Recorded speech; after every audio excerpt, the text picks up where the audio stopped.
Good morning, welcome to Headline Focus, here live on Core Politics with me, Rob Double. It is Thursday the 25th of January 2018. Let's have a look at what's making the political headlines this morning. So to start off with, pretty much covering all of the UK papers this morning in their front pages is the revelations to come out regarding the Financial Times investigation on sexual harassment at a Mayfair gala put on by the charity called the President's Club. Now this is to do with an all-male dinner gala which happened a few months ago. The FT did a very, very big revelation on it yesterday because it had been a huge story for them.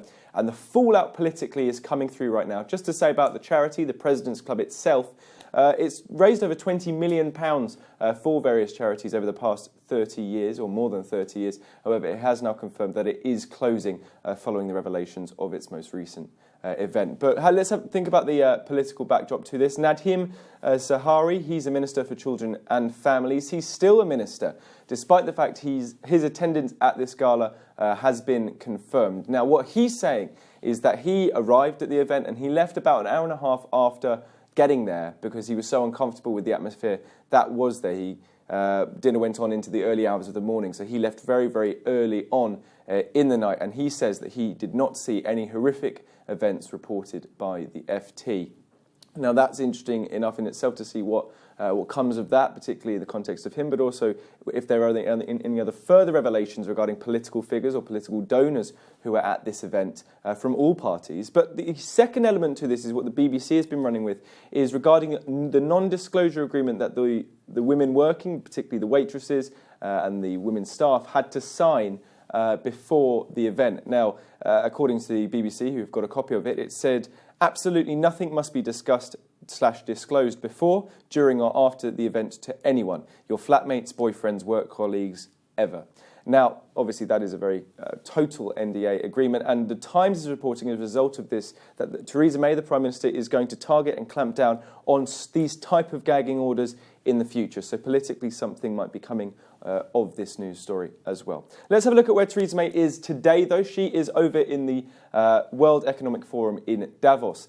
She's got quite a busy schedule there. She's giving an interview to Bloomberg TV this morning at about 10 o'clock in about an hour's time, a keynote speech at 1 o'clock UK time. That will be to an audience of business and political leaders. And she will then hold a private summit with US President Donald Trump. That in itself will be fascinating, given Theresa May and Donald Trump's relationship in the past year in particular has been slightly turbulent, particularly with regards to President Trump's comments regarding British terrorism.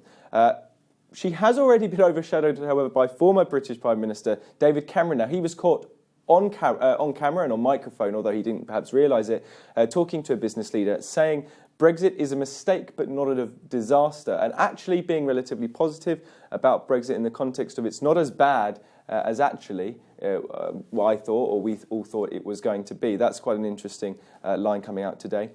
In May's speech regarding what May is going to be putting to the international community, she's going to urge investors and shareholders to put pressure on social media firms to do more to combat extremism. So very much the tech side of the clamping down on terrorism. Calls on tech firms to invest in Britain's fledgling artificial intelligence industry as well. So very much a tech-heavy speech coming from Theresa May this afternoon. International Trade Secretary Liam Fox will also be at Davos today, addressing a glitzy dinner co-hosted by the Wall Street Journal, obviously wanting to, again, make the case for international trade in the future. One more story then, coming from Mark Carney, the Governor of the Bank of England. Now, he's got a more pessimistic view of Brexit from the Davos summit. He's been reported as saying Brexit has cost Britain more than £200 million a week in lost growth.